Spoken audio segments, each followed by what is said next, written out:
15 जून दैनंदिन ज्ञानेश्वरी अध्याय 13 प्रकृती पुरुष विवेक योग. अलंकापुरी पुण्यभूमी पवित्रम तेथे नांदतो ज्ञानराजा सुपात्र. तया आठविता महापुण्यराशी नमस्कार माझा सद्गुरू श्री ज्ञानेश्वरांशी. ओवी क्रमांक 841 पासून पुढे.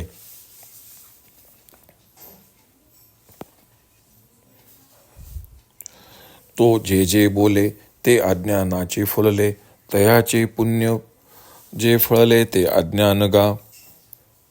आणि अध्यात्म ज्ञान काही जेने मानलेचे नाही, तो ज्ञानार्थून देखे काही बोलावे असे. ऐलीची थडी न पवता पळे जो मागवता, तया पैलद्वीपीची वार्ता काय होय. का दारवंठाची जयाचे शिर रोविले खाचे, तो केवी परिवरीचे ठेविले देखे. तेवी अध्यात्मज्ञानी जया अनोळख धनंजया, तया ज्ञानार्थू देखावया विशो काही. म्हणून आता विशेषे तो ज्ञानाचे तत्व न देखे, हे सांगावे आखिलेके न लगे तुझ. जेव्हा गर्भे वाढिले तेव्हाची पोटीचे धाले, तैसे मागिले पदे बोलिले तेची होय. वाचुनिया वेगळे रूप करणे हे न मिळे, जेवी अवंतले आंधळे ते दुजने सिये. एवं ये उपरती अज्ञान चिन्हे मागुती, अमानित्वादी प्रभूती वाखानिली. जे ज्ञानपदे 18 केलिया येरा मोहिरा, अज्ञान या आकारा सहजे येती. मागा श्लोकाचे नि अर्थाते ऐसे सांगितले श्री मुकुंदे. नाना उपराटी ये ज्ञानपदे तेचे अज्ञान, म्हणून या वाहनी केली म्या उपलवनी. वाचुनी दुधा मिळवुनी पाणी फार किजे, तैसे जी न बडबडी पदांची कोरन सांडी. मूळध्वनीची वाडी निमित्त झालो, तव श्रोते म्हणती राहे के परिहरा ठावो आहे. बिहिसी का वाये कवी पोषका, तू ते श्री मुरारी म्हणितले प्रगट करी. जे अभिपाय गवरी झाकिले आम्ही, ते देवांचे मनोगत दावीत आहासी तू मूर्त. हेही म्हणता चित्त दाटेल तुझे, म्हणून असो हे न बोलो परी साविया गातोषलो. जे ज्ञान तरिये मिळविलो श्रवण सुखाचिये. आता यावरी जे तो श्रीहरी बोलिला ते करी कथन वेगा. या संत वाक्यासरिसे म्हणितले श्री निवृत्तीदासे. जी अवधारा तरी ऐसे बोलिले जेवे. म्हणती तुवा पांडवा हा न चिन्ह समुच्चयो आगवा. ऐकला तो जाणावा अज्ञान भागो. या अज्ञान विभागा पाठी देवनी पैगा. ज्ञान विखी चांगा दृढा होय जे, मग निर्वाळलेने ज्ञाने नेय भेटेल म्हणे. ते जाणावया अर्जुने आस केली, तव सर्वज्ञांचा रावो. म्हणून जाणावया तयाचा भावो, परिसे नेयाचा अभिप्रावो सांगो आता. नेयम यत् प्रवक्ष्यामि यज्ञात्वामृत मनुष्यते. अनादि मत्परम ब्रह्म न सत्ता न सदुच्यते. तरी ज्ञेय ऐसे म्हणणे वस्तू ते येण्याची कारणे. जे ज्ञाने वाचून कवने उपाय नये, आणि जाणितलयावर ते काहीच करणे नाही जेथे. जाणण्याची तन्मया ते आणि जयाचे, जे जाणितलयासाठी संसार काढून या काठी. झिरोनी जाई जे पोटी नित्यानंदाच्या, ते नियगा ऐसे आदि जया नसे.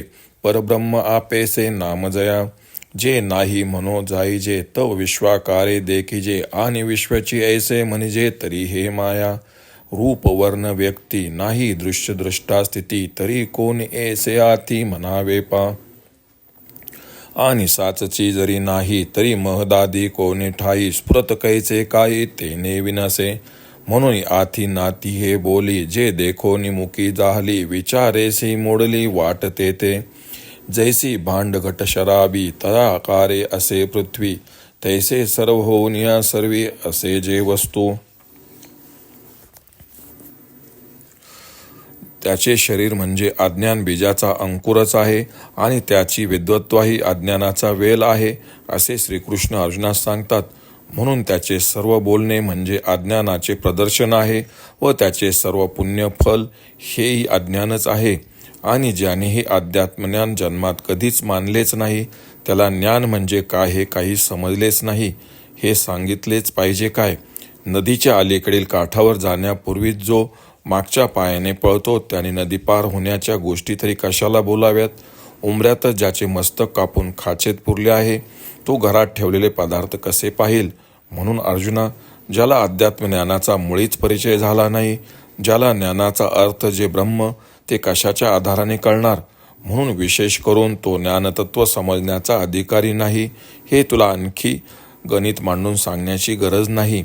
जेव्हा गरोदर स्त्रीला जेवावयास वाढावे तेव्हाच तिच्या पोटातील मूल तृप्त होते. त्याप्रमाणे मागील वर्णनातच अज्ञानाच्या लक्षणांचा अंतर्भाव होत आहे. त्याचे आणखी वेगळे रूप सांगण्याची गरज नाही. त्याच्याबरोबरच ते येतेच, कारण आंधळ्याला जेवायला बोलवले तर तो दुसऱ्याला वाटड्या म्हणून घेऊन येणारच. त्याप्रमाणे ही अमानित्वादी ज्ञानाची चिन्हे पुन्हा उलट रीतीने सांगितली. 18 लक्षणांनी जे ज्ञानाचे वर्णन केले त्यानेच एका अंगाने अज्ञानाच्या आकाराची कल्पना सहज आली आहे. मागील श्लोकाच्या शेवटच्या पदाने भगवंतांनी सांगितलेच आहे की ज्ञानाच्या उलट लक्षणे असणारे म्हणजे अज्ञान. म्हणून मी अज्ञानाच्या लक्षणांचा विस्तार केला, नाही तर दुधात ज्ञान लक्षणात हे पाणी मिसळून वाढून काय करायचे होते. म्हणून मी काही व्यर्थ बडबड केली नाही, पदाच्या अर्थाला सोडले नाही, पण त्या शब्दाला मूळ जो भाव त्याच्या विस्ताराला मात्र निमित्त झालो, असे श्री ज्ञानदेव श्रोत्यांना सांगतात. तेव्हा श्रोते म्हणाले, हे कवी पोषका ज्ञानेश्वरा, थांब, परिहाराला जागा कोठे आहे, तो उगीचच का भीतोस. तुम्हाला देवाचीच अशी आज्ञा होती की आमचा जो गुप्त विचार अभिप्राय आहे तो तुम्ही प्रकट करावा. हे भगवंताचे मनोगत तुम्ही प्रत्यक्ष पूर्ण करीत आहात, पण इतके म्हणणे सुद्धा आम्हाला गहिवर आणेल, म्हणून आम्ही हे बोलणे थांबवितो. श्रवण सुखाच्या ज्ञाननौकेची आम्हाला जोड करून दिली, त्यामुळे आम्ही अत्यंत संतुष्ट आहोत. आता यापुढे देव जे बोलले ते त्वरित आम्हास सांगावे. या श्रोत्यांच्या विनंतीला श्री निवृत्तीदास ज्ञानदेव उत्तर देतात. बरे ऐका. देव असे म्हणाले, अर्जुना, तू ही जी सर्व चिन्हे ऐकलीस ती अज्ञानाची होती हे जाण. त्या अज्ञानाच्या लक्षणांकडे पाठ फिरून तू ज्ञानाविषयी चांगला दृढ हो. मग त्या शुद्ध ज्ञानाने तुला त्या ज्ञेयाची भेट होईल. तेव्हा अर्जुनाला तशी इच्छा उत्पन्न झाली. तेव्हा सर्वज्ञांचा राजा भगवान श्रीकृष्ण त्याचा भाव पाहून म्हणाला, आता ज्ञेयाचे लक्षण सांगतो ते एक. तर ब्रह्माला ज्ञेय म्हणायचे ते एवढ्याच करता की ते ब्रह्म ज्ञाना वाचून दुसऱ्या कोणत्याही उपायाने जाणले जात नाही, आणि जे ब्रह्म जाणल्यावर काहीच करायचे राहत नाही व ज्याचे ज्ञान जाणणाऱ्यालाच ज्ञेय स्वरूपच करते. जे ज्ञेय स्वरूप जाणल्यामुळे संसाराचे कुंपण काढून संसाराचा निरस करून नित्यानंदाच्या पोटात जिरून जावे, म्हणजेच नित्यानंद स्वरूप व्हावे. अरे, ज्याला आदी म्हणजे जन्म नाही असे ते ज्ञेय व म्हणून ज्याला सहजच परब्रह्म असे नाव प्राप्त झाले आहे. जे मुळी नाहीच असे म्हणावे तर विश्वरूपाने पुढे प्रत्यक्ष आहे, आणि जे विश्व तेच ते आहे असे म्हणावे तर विश्वत्व हा मायेचा प्रभाव आहे. रूप, वर्ण, व्यक्ती, दृश्य, द्रष्टा वगैरे कोणत्याही स्थितीचा जेथे लागत नाही, मग ते कसे आहे असे कोण म्हणू शकणार. आणि जशी वस्तू जर खरोखरच काही नसेल तर महदादी प्रपंच कशाच्या सत्तेवर दिसतो, त्याच्या आधारा वाचून काय असू शकणार. ज्या वस्तूची अशी स्थिती पाहून ती आहे अथवा नाही असे काही न म्हणता वेद मुका झाला व त्यायोगे विचारांची वाट खुटली. जशी पृथ्वीच डेरा म्हणजेच घट, परळ इत्यादी आकाराने स्थित असते, तशी जी वस्तू सर्व पदार्थाकार होऊन तिचे सर्वांमध्ये अस्तित्व आहे, असे श्रीकृष्ण अर्जुनास समजवतात. ओम श्री रुक्मिणी पांडुरंगाय नमः. ओम श्री ननराज माऊली नमः.